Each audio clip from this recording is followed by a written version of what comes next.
ডিসমেনৰিয়া বা ঋতুস্ৰাৱৰ সময়ত পেটৰ বিষত বহু মহিলাক ভোগা দেখা যায়। আহক আজি আমি সেই বিষয়ে আলোচনা কৰোঁ।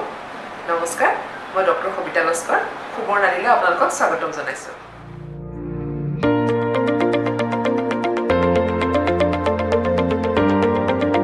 70 to 90% মহিলাকে ডিসমেনৰিয়া বা ঋতুস্ৰাৱৰ সময়ত পেটৰ বিষত ভোগা দেখা যায়।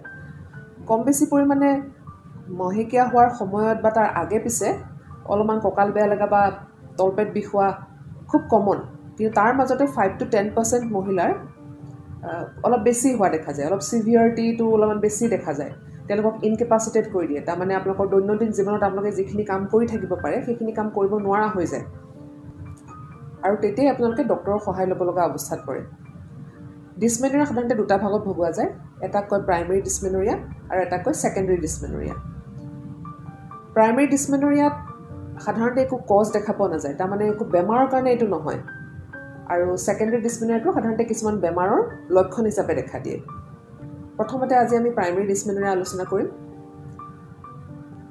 প্ৰাইমেৰী ডিসমেনৰিয়াৰ একজেক্ট কাৰণটো কি, কিহৰ কাৰণে সৰু সৰু ছোৱালীবিলাকৰ বা মহিলাসকলৰ মাহেকীয়া সময়ত পেটৰ বিষ হয়, এইটো আজিলৈকে পূৰা কনফাৰ্মকৈ কোনেও ক'ব পৰা হোৱা নাই বা মেডিকেল ৰিচাৰ্চত কনফাৰ্মকৈ আমি ধৰিব পৰা হোৱা নাই, কিন্তু তথাপিও কিছুমান থিয়ৰিজ আগবঢ়োৱা হৈছে। তাৰে প্ৰথমটো কাৰণ হ'ল চাইক'লজিকেল কজ। চাইক'লজিকেল কজৰ ভিতৰত আমি ধৰোঁ যে ষ্ট্ৰেছ, এনজাইটি খুব বেছি যদি হৈ আছে ছোৱালীগৰাকীৰ বা মহিলাগৰাকীৰ, আৰু লগতে এইটোও দেখা যায় যদি তেওঁ অনলি চাইল্ড হয় তেতিয়াও এইটো বেছিকৈ দেখা পোৱা যায়, বা তেওঁৰ যদি মাকৰো বা তেওঁলোকৰ ফেমিলিটো যদি তেনেকুৱা ধৰণৰ ডিসমেনৰিয়াৰ হিষ্ট্ৰী আছে তেতিয়াও ছোৱালী বা মহিলাগৰাকীৰ ক্ষেত্ৰত এইটো বেছিকৈ হোৱা দেখা যায়। গতিকে এইটো এজ গ্ৰুপ 18 পৰা 24 বছৰ বয়সত বেছিকৈ হোৱা দেখা যায়। চিভিয়াৰিটিটো মই কথা কৈছোঁ। আৰু পিউবাৰ্টি বা সৰু ছোৱালীবিলাকৰ যেতিয়া মেনাৰ্কি আৰম্ভ হয়, প্ৰথম ঋতুস্ৰাৱ হোৱা আৰম্ভ হয়, তাৰ সাধাৰণতে 2-3 বছৰৰ পিছৰ পৰা এইটো ষ্টাৰ্ট হয়। ছেকেণ্ড কজটো হ'ল হৰমনেল। দেখা গৈছে যে অভিলেটৰী চাইকেলছবিলাকতহে এই ডিসমেনৰিয়াটো দেখা যায়। অভিলেটৰী চাইকেল মানে হ'ল প্ৰত্যেকগৰাকী মহিলাৰ মাহে মাহে এটা এগ ৰিলিজ হয়, সেইটোক আমি অভিলেটৰী চাইকেল বুলি কওঁ। কেতিয়াবা কিবা কাৰণত অভিলেটৰী চাইকেল নহ'বও পাৰে, সেইটোক আমি এনঅভিলেটৰী চাইকেল বুলি কওঁ। এই ডিসমেনৰিয়াৰ পেইন অকল অভিলেটৰী চাইকেলতহে দেখা যায়। গতিকে এইটো থিয়ৰী প্ৰপ'জ কৰা হৈছে যে এটা হৰম'ন প্ৰজেষ্ট্ৰন, এইটোৰ কাৰণে যিটো চাৰ্ভিক্স, ইউট্ৰাছৰ তলৰ মুখত যিটো চাৰ্ভিক্স আছে তাৰ ওপৰৰ এটা অংশ ইছমাছ বুলি কয়, সেইটো অংশৰ টোনটো বাঢ়ি যায়, আৰু সেই বাঢ়ি যোৱাৰ কাৰণে এই পেইনটো দেখা যায়।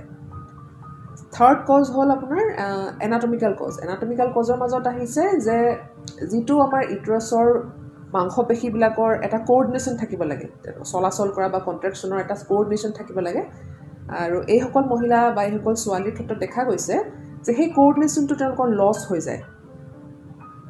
চ' এটা মাছলৰ পৰা যেনেকৈ এটা ৰিডমিক এটা মুভমেণ্ট আৰম্ভ হ'ব লাগে, সেই মুভমেণ্টটো লছ হৈ যায়, আৰু ভাবা গৈছে যে হয়তো সেইটো এটা কাৰণ হ'ব পাৰে যিটো কাৰণে তেওঁলোকৰ ডিসমেনৰিয়া হৈছে। 4 নম্বৰ কজটো হৈছে কিছুমান কেমিকেলছ। এইটো এষ্টাব্লিছ হৈছে যে যিসকল মহিলাৰ ডিসমেনৰিয়া চিভিয়াৰ হয় তেওঁলোকৰ ক্ষেত্ৰত কিছুমান কেমিকেল যেনে prostaglandin F2 ULFA, PGE2, prostaglandin E2, এইবিলাক কেমিকেলছ অলপ বেছি পৰিমাণে দেখা গৈছে। চ' এই 4টা প্ৰধান কজ যিটো কাৰণে সাধাৰণতে মহিলাসকলৰ প্ৰাইমেৰী ডিসমেনৰিয়া উইদাউট এনি বেমাৰ, মানে কিবা বেমাৰৰ কাৰণে নহয়, ফিজিঅ'লজিকেল হিচাপে তেওঁলোকৰ ভিতৰত নিজে এইটো কিছুমান চেঞ্জেছ আহিছে যিটো কাৰণে তেওঁলোকৰ প্ৰাইমেৰী ডিসমেনৰিয়া হয় বুলি ভাবা গৈছে। সাধাৰণতে দেখা যায় যে এই ধৰণৰ প্ৰাইমেৰী ডিসমেনৰিয়া আফটাৰ চাইল্ড বাৰ্থ বা আপোনালোকৰ ডেলিভাৰী হোৱাৰ পিছত বা প্ৰেগনেণ্ট হোৱাৰ পিছত, বা কেতিয়াবা দেখা গৈছে যে এবৰ্চন কৰাৰ পিছতো এইটো ভাল হৈ যায়।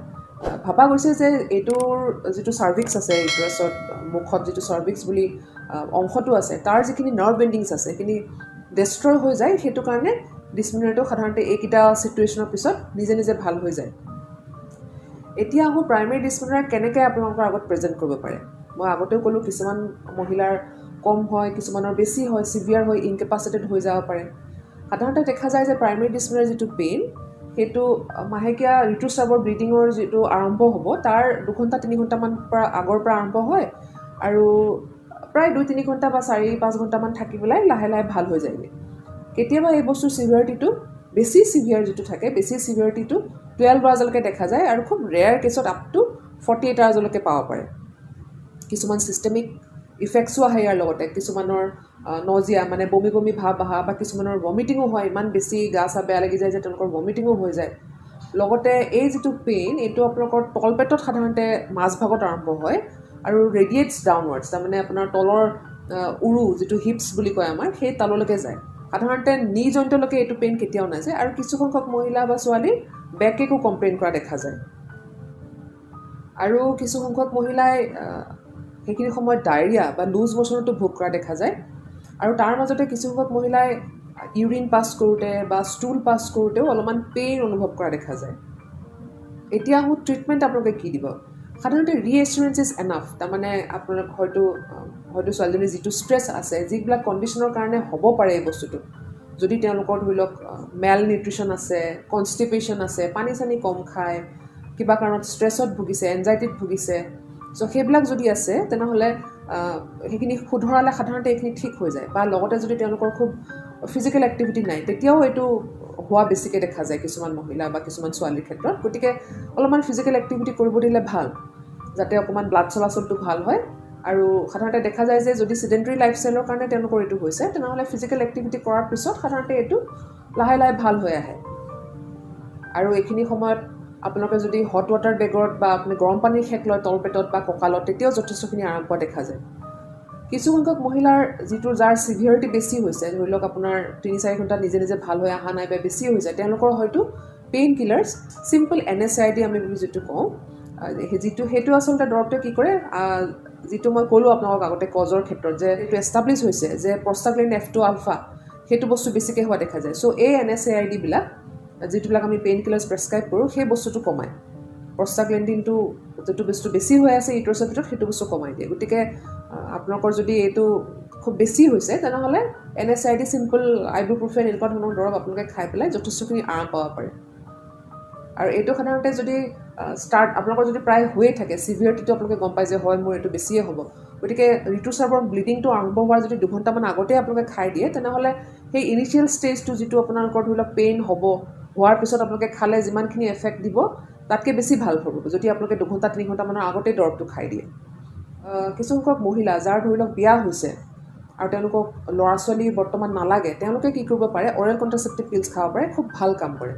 অৰেল কণ্ট্ৰাচেপ্টিভ পিলছটোৱে 2টা কাম কৰিব একেলগে। এটাটো আপোনালোকৰ এইটো যিটো পেইন ডিছমেন'ৰিয়া সেইটোও কমাই দিব, লগতে আৰু আপোনালোকক প্ৰটেকশ্যনো দিব, ফেমিলি প্লেনিং প্ৰটেকশ্যনটোও দিব। মই আগতে আপোনালোকক কৈছিলোঁ যে অভিউলেটৰী চাইকেলতহে এইটো দেখা যায়। আৰু অৰেল কণ্ট্ৰাচেপ্টিভ পিলছটোৱে কি কৰে, আপোনালোকৰ অভিউলেশ্যন হ'ব নিদিয়ে। চ' অবভিয়াছলি তাৰ কাৰণে আপোনালোকৰ প্ৰেগনেঞ্চিটো নহয়গৈ। চ' যিহেতু অভিউলেশ্যন নহয়, চ' এইটোৱে আপোনালোকৰ ডিছমেন'ৰিয়াটো বা যিটো ঋতুস্ৰাৱৰ পেইন সেইটোও নাইকিয়া কৰে। আৰু অৰেল কণ্ট্ৰাচেপ্টিভ পিলছটো সাধাৰণতে যদি আপোনালোকে 6 মাহমান খায়, তেতিয়া বেছি ভাল ইফেক্ট হয়। এতিয়া আহোঁ ছেকেণ্ডেৰী ডিছমেন'ৰিয়া। ছেকেণ্ডেৰী ডিছমেন'ৰিয়াৰ মষ্ট কমন কাৰণটো হৈছে এণ্ড'মেট্ৰিয়ছিছ। সেই বেমাৰৰ বিষয়ে মই আৰু কেতিয়াবা বেলেগে আলোচনা কৰিম। আজি ইমানখিনিলৈ নাযাওঁ, কাৰণ এণ্ড'মেট্ৰিয়ছিছ চেপ্টাৰটোৱে বহুত ডাঙৰ, সেইটো এটা ডাঙৰ এটা ভিডিঅ' কৰিব লাগিব। গতিকে জানি লওক যে এণ্ড'মেট্ৰিয়ছিছ এটা বেমাৰ। আৰু কিছুমান ধৰি লওক ইউট্ৰাছৰ টিউমাৰ, এটা যদি স্পেচিফিক লোকেশ্যন আছে, ইউট্ৰাছৰ কাষত যিডাল টিউবছ থাকে, সেইখিনি যদি জাংচনত হয়, ইউট্ৰোটিউবেল জাংচন বুলি আমি কওঁ, টিউবডাল আহি পেলাই ইউট্ৰাছত য'ত লগ লাগিছে, সেইখিনি জেগাত যদি টিউমাৰ হয়, তেতিয়াও এইটো দেখা যায়। আৰু কিছুমান ক্ষেত্ৰত যদি ইউট্ৰাছৰ ভিতৰত পলিপ আছে,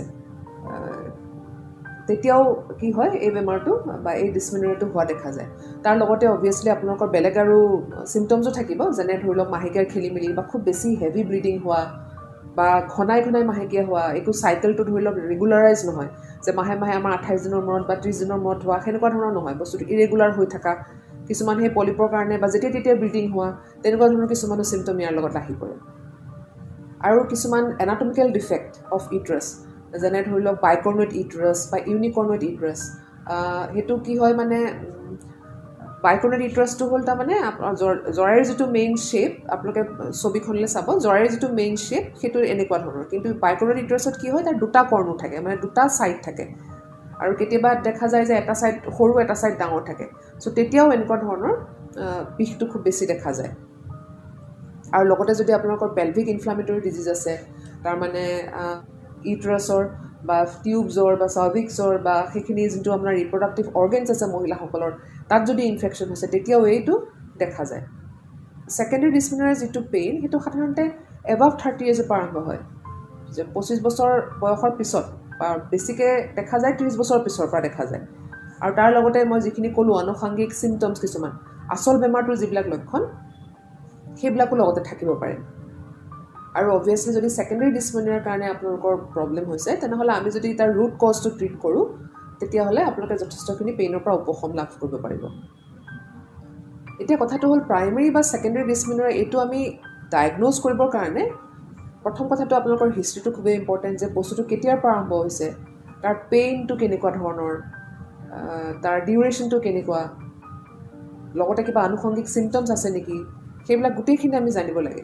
আৰু যদি দৰকাৰ হয় কিছুমান ৰুটিন কিছুমান ইনভেষ্টিগেশ্যনছ যেনে ধৰি লওক মিনিমাম এটা আল্ট্ৰাচাউণ্ড কৰিলেও আমি গম পাই যাওঁ যে আচলতে বস্তুটো প্ৰাইমেৰী ডিছমেনোৰিয়া হৈছে নে ছেকেণ্ডেৰী ডিছমেনোৰিয়া হৈছে। ছেকেণ্ডেৰী ডিছমেনোৰিয়াৰ পেইনটো যিটো মই ক'লোঁ যে আফটাৰ 30 years সাধাৰণতে ষ্টাৰ্ট হয় আৰু লগতে তাৰ কিছুমান আনুষংগিক চিমটমছ আছে।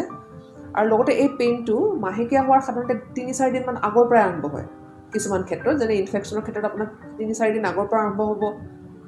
আৰু যেতিয়া মাহেকীয়া ফ্ল'টো আৰম্ভ হয় ইনফেক্ট এইটো লাহে লাহে ৰিলিভহে হয়। আৰু এণ্ড'মেট্ৰিয়াছিছৰ কাৰণে যিটো আপোনাৰ ডিছমেনোৰিয়া হ'ব সেইটো কি হ'ব, অলপ আগৰ পৰা কণ্ডিশ্যন নিশ্চয় থাকিব আৰু মেনষ্ট্ৰুৱেল ফ্ল' যেতিয়া হ'ব লাহে লাহে এইটো বস্তু বাঢ়ি গৈ থাকিব। আৰু মেক্সিমাম হ'ব আপোনাৰ যেতিয়া মেনষ্ট্ৰুৱেশ্যন শেষ হৈছে, ওলোটা ধৰণৰ হয় পেইনটো। চ' তেনেকুৱা ধৰণৰ কিছুমান ডিফাৰেঞ্চ আহি যায় যে পেইনটো কেনেকুৱা ধৰণৰ হয় প্ৰাইমেৰী ডিছমেনোৰিয়াত আৰু ছেকেণ্ডেৰী ডিছমেনোৰিয়াত কেনেকুৱা ধৰণৰ হয়। চ' এইখিনি গোটেইখিনি হিষ্ট্ৰী বা আপোনালোকৰ কিছুমান মিনিমাম ইনভেষ্টিগেশ্যন যেনে আল্ট্ৰাচাউণ্ড কৰি পেলাই আমি এইটো গম পাওঁ যে প্ৰাইমেৰী হয়নে এইটো ছেকেণ্ডেৰী হয়। গতিকে প্ৰাইমেৰী হ'লে সাধাৰণতে ইমান একো ভয় খাব নালাগে, ৰিএচুৰেঞ্চ ইজ এনাফ।